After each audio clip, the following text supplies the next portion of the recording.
The last talk of this session is entitled Kinds Are Calling Conventions. Paul Dunnan will present the talk.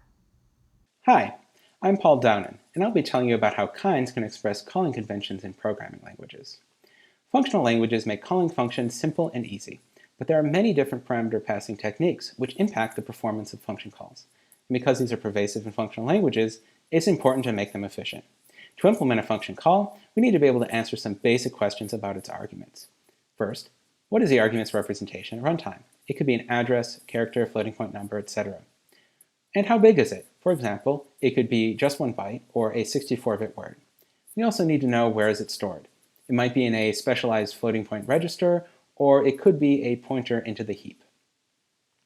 For the function being called, we need to know its arity, which is how many arguments are needed before its code can be properly executed. We also need to know how many arguments can be passed simultaneously. Should they be passed all at once in multiple chunks, or individually, one at a time? Lastly, we need to know the levity, by which I mean to say the evaluation strategy of the argument. For example, eager languages use call by value, and lazy languages use call by need evaluation. Laziness in particular has an overhead that might not be necessary for a strict function. Moreover, we will see that evaluation strategy interacts with arity as well as representation. Since it's probably the least understood of these three topics, I will focus primarily on arity in this talk. Arity is not always so simple to see. Consider these four functions of the same type. The type suggests they have arity too. They need two arguments before they produce a result. But this type might leave out important operational details that we only learn from the function definitions. Look at the definition of f1. It starts with two lambdas, so it requires two arguments before doing any interesting work. So f1 definitely has arity too. Now look at f2. It only starts with one lambda. However, all it does is call f1. So it also requires two arguments before doing any work. In fact, we can eta expand f2, and doing so does not change its meaning or runtime behavior. This sound eta expansion makes it clear that f2 also has arity too. f3 is very similar to f1, but with an important difference. f3 starts with only one lambda for binding x. Then it does some work on x before requesting the next argument y. So, what is f3's arity? As a hint, consider that expensive of an x might be costly to compute, as the name suggests, and it might even cause side effects in a language like OCaml. For this reason, f3 only has arity 1. f4 is defined similarly to f2. However, this time, the eta expansion is not sound.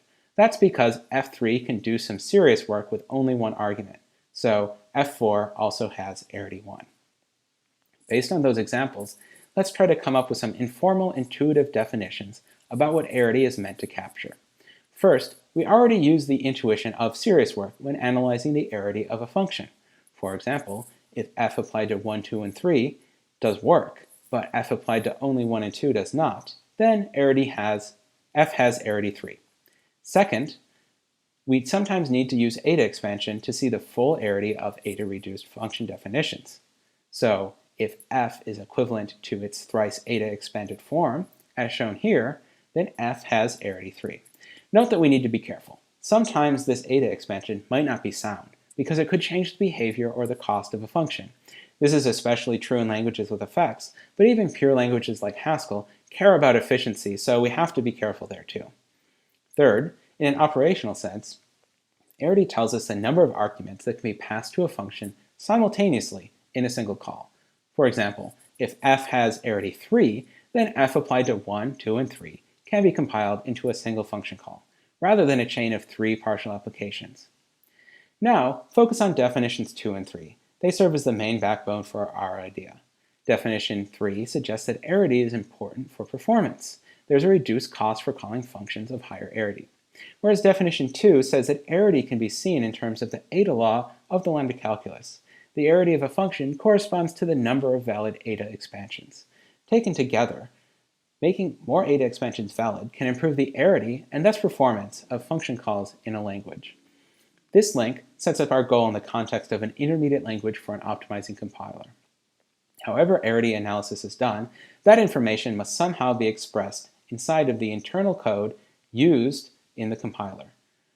We can do this with an ultimatum. Eta expansion is always valid. That way there are no more corner cases to worry about, and so arity is always the largest number that makes sense for any function.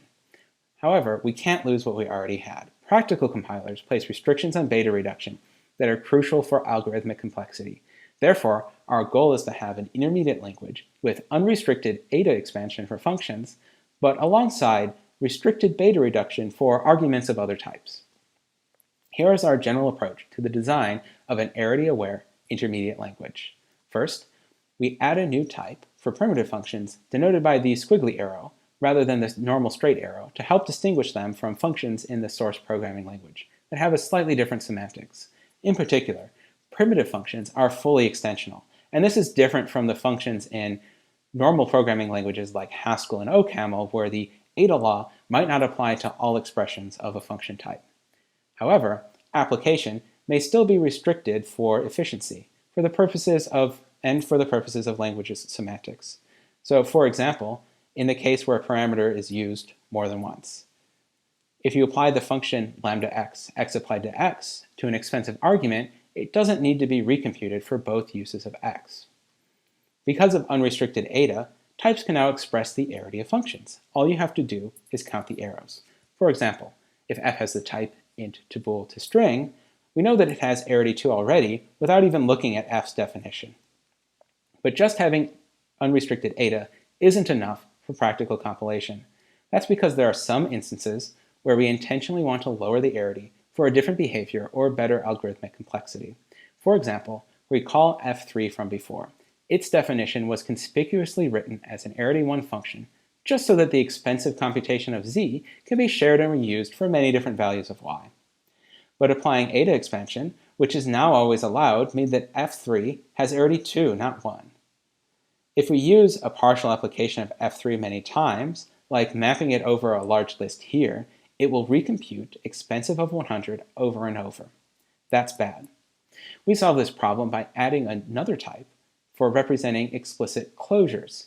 Here we denote the closure of a type with curly braces. They are introduced with the clause constructor, and that lets us wrap up a unary function from int to int inside of a closure of the same type. Including closures in the result of a function let us intentionally break up its arity when partial applications matter, like in f3 prime. This is an arity 1 function taking the first argument and returning a closure of another arity 1 function that takes the second argument. This closure is then later used with an explicit app operation. So you can take the closure returned by f3 prime of 100 and then apply it to the second argument to get a result. Now, the partial application of f3 prime computes expensive of 100 only once, even though the reclosure it returns is reused many times. But there's a subtle impact of allowing all of these extra eta expansions. For example, consider this definition that binds a function f to the apparent computation expensive of 100. F is used several times within its scope, so when exactly is expensive of 100 evaluated? That depends on the evaluation strategy of this let binding. Under call by value, the right-hand side expensive of 100 must be computed first, before a value can be bound to f. Instead, under call by need evaluation, the right-hand side is evaluated later only when f is first needed, but its value is remembered so that it never gets re-evaluated on future uses of f. Slightly different is call by name evaluation. There, the right-hand side is still evaluated later when f is used, but it's also re-evaluated every single time that f is used. But remember, in this language, eta expansion is always valid, so the definition of x above is actually the same as x prime here. But look at x prime. The evaluation of f definitely follows a call by name order because the eta expanded right-hand side is manifestly a value. That means that expensive of 100 will be recomputed every single time f is called. Therefore, the operational consequence of allowing unrestricted eta for primitive functions means that they cannot be evaluated for any old reason, like in a strict let binding here or the seek operation in Haskell. Primitive functions can only be evaluated when they are called with all of their arguments. When we link up the high-level notion of arity about eta expansion with the low-level notion about simultaneous parameter passing, we need to be careful about polymorphism. Consider this polymorphic definition. It takes a function f that returns an arbitrary type a and applies it twice. This is done through the local definition of G, which is the partial application of f to 3. Now, what are the arities of f and g? Well, I said we could just count the arrows in the type, so f's type has 2 arrows in it, so it has arity 2, and g's type is int a, so it has arity 1. This seems sensible at first, but what happens when the polymorphic a gets instantiated with a concrete type? For example, a might be instantiated with another function type like bool to bool. Well, when we do this, now f's type suddenly has 3 arrows in it, so its arity has changed to 3, and g's type becomes int to bool, so now the arity is 2 instead of the original 1. This is a big problem. We want to be able to statically compile function calls as passing multiple arguments and jumping to the code of the function. If we look at the application of g to 5 and g to 4, how do we compile those calls? If g's arity is 1, then this is a complete function call.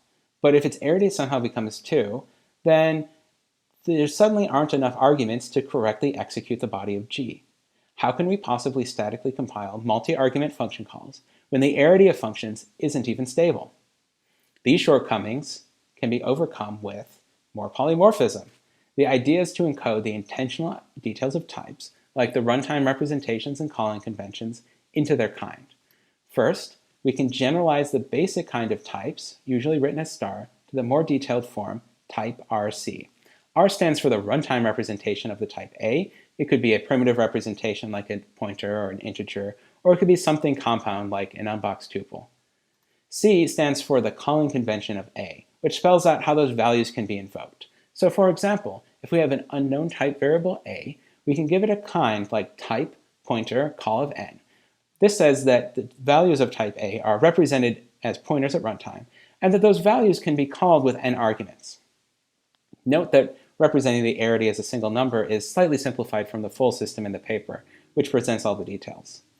Now that the arity appears explicitly in the types, it can be used to resolve the ambiguity that came from polymorphism. For example, let's return to the troublesome poly definition from before.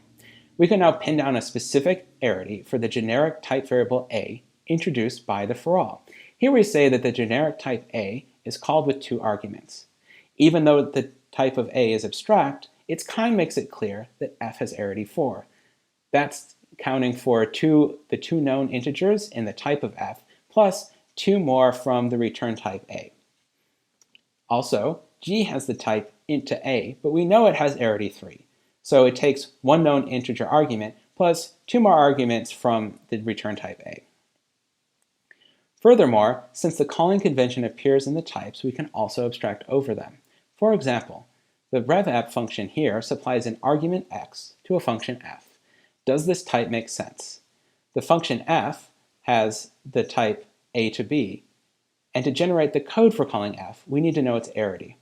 Since f takes an argument a, and b already has arity 1, this adds up to an arity of 2. The argument x has the type a. To pass it around, we need to know its representation. The kind of A is type pointer C, so we know that x is represented as a pointer. But we don't know the calling convention of x. That's fine, because revapp doesn't call x itself. It just passes x around.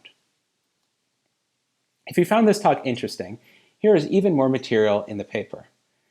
I was only able to talk about calling conventions and a little bit about representations, but we express levity in this kind system too. This lets us accommodate both eager and lazy functional languages with the exact same shared intermediate language. We also describe a compiler pipeline, along with its correctness, from a simple source language to the intermediate language, and finally to a low-level target language. This compilation depends on types and kinds, so we use a type system to ensure that static compilation is always possible for every single well-typed program. In the end, we can say that kinds give us a formal and high-level language for capturing the details of efficient calling conventions for functions. Thank you for your attention.